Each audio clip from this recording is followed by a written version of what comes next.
Hey everybody, welcome to another episode of Life with Acadius. This is where I tell embarrassing stories about myself and you guys have a laugh. And trust me, I'm full of embarrassing stories. If you haven't figured it out, I'm Acadius, and I'll be your host. I'd like to give a special shout out to one of my Twitter followers, friends. His name is Zach Attack. He's one of my fans of the series, so I'd like to give him a proper shout out. If you are on Twitter, give him a follow. It's Zach-Attack. This gameplay here is that of Darksiders 2, the Definitive Edition. One of my favorite games. Came out 3 years ago. Recently re-released on current gen. Hopefully they'll make a third one because of good sales. Now, the reason why I've held off on telling this next story of mine, or personal experience, whatever you want to label it, is because I didn't want to come off as, oh wow, Acadius just tells stories of when he's drunk or high. I got plenty of drunk stories, and when it comes to high stories, this is pretty much the last one, because we all know I didn't regularly partake in, getting stoned. And for my regular listeners, you understand why. For new listeners, you'll understand why. So, and also this is a Star Wars themed story. And what better way to celebrate the recent release of The Force Awakens by me telling you a story that is Star Wars related. So, sit back and relax. Several years ago, I went over to my friend Kevin's apartment, and with the full intention of getting blitzed. Our coworker of mine, Juan, had heard what happens to me when I get stoned, so he wanted to witness it. I'm like, okay, fine, why not? It's been a few months, I'll go for it. So I go over to Kevin's apartment, and there's Juan. I think Juan brought a friend or two. He had Kevin, and then another friend of ours who we refer to as Monkey Boy. Not a really nice guy, just all-out jerk in the end. But anyway, so I get over there, and Juan does not waste a minute. Gets me onto the back patio. He had rolled the blunts, and I started to smoke. And again, I don't think these things were laced with anything. We all know that this kind of stuff hits me hard, and my imagination just runs rampant. So, excuse me, I would have to say about within 15 minutes, bam, I'm just knocked in my ass. And in my mind, though, I'm still sitting on this patio and patio furniture, in the plastic chair. But in my mind, I'm sitting at the foot of this giant platform staircase. And at the top of these stairs is a DJ booth. And he's spinning records, And at that time, it was back in my rave days. Yes, I used to rave. And I still love that kind of music. We all know that Deadmau5 is currently one of my favorite musicians. But anyway, I digress. So this DJ is just spinning music, and he got these dancers next to his platform, and they're dancing, back and forth, and there I am sitting in this plastic chair, but in my mind I'm sitting at the base of this giant stage, and I'm just bobbing my head side to side, and Juan's like, "What's going on, Acadius?"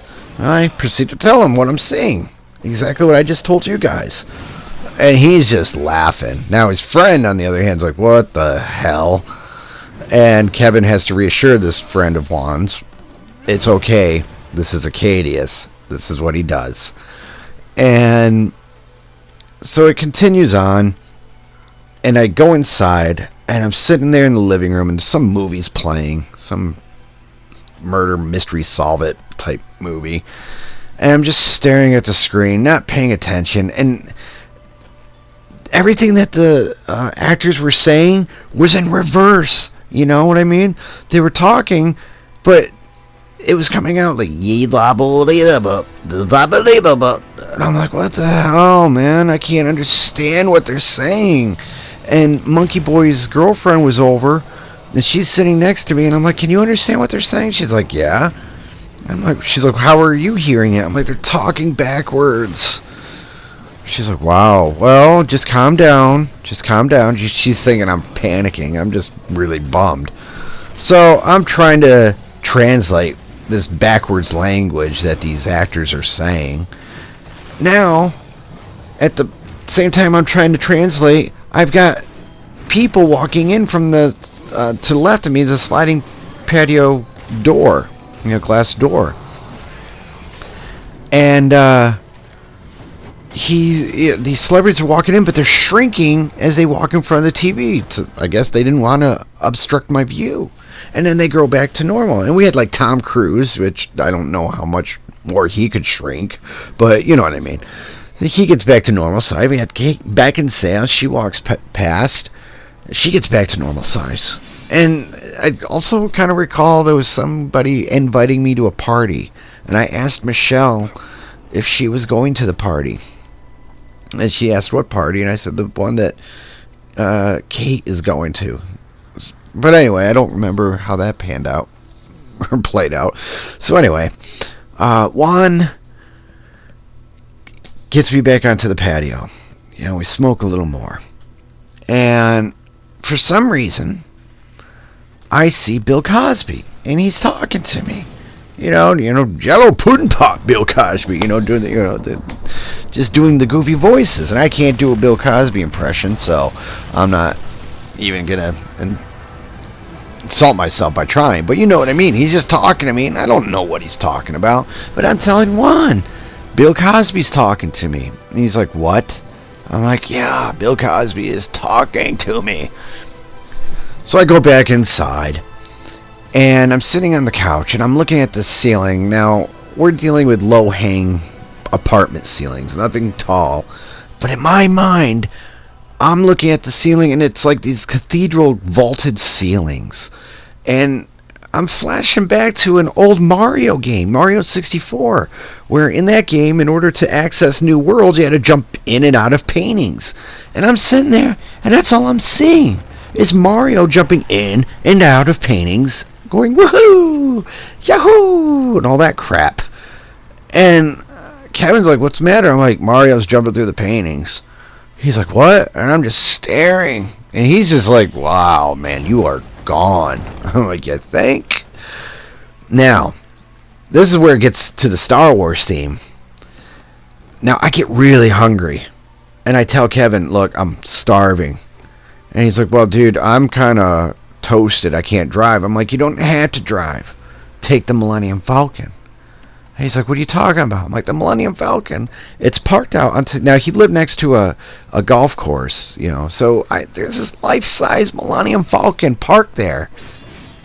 And Han Solo asked me to watch over it, but not a scratch on it, which is obviously a reference from the Return of the Jedi, which we all know I'm a Star Wars geek, so that's why he's telling me this stuff. So Kevin's like, well, look, I'll borrow the Millennium Falcon. I'll go to McDonald's. What do you want? Well, I want chicken nuggets and some fries, because that sounded damn good. He's like, okay, I'll be back. I tell him, though, not a scratch on it or Han's going to kill me.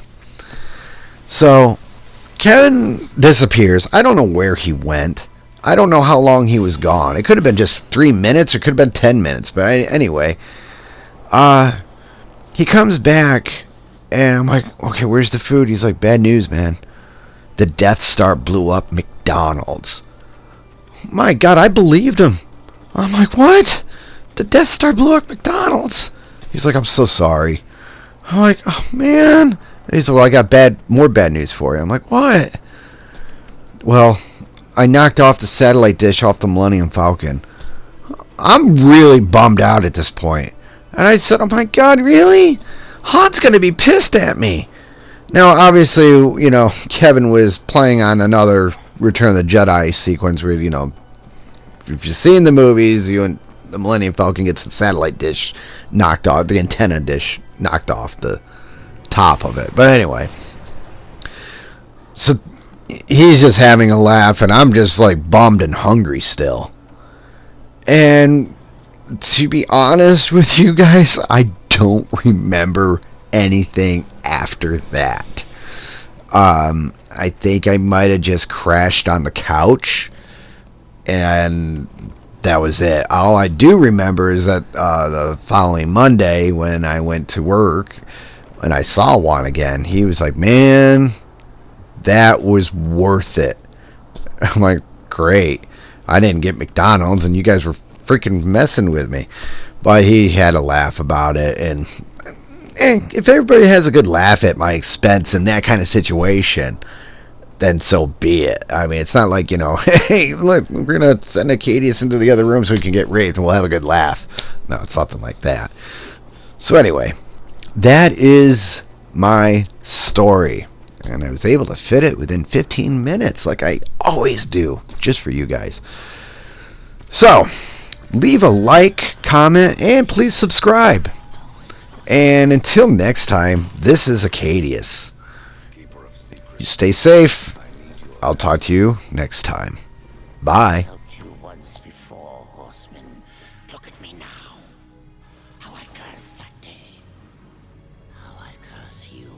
Careful, Crowfather. I'm not here to put you out of your misery.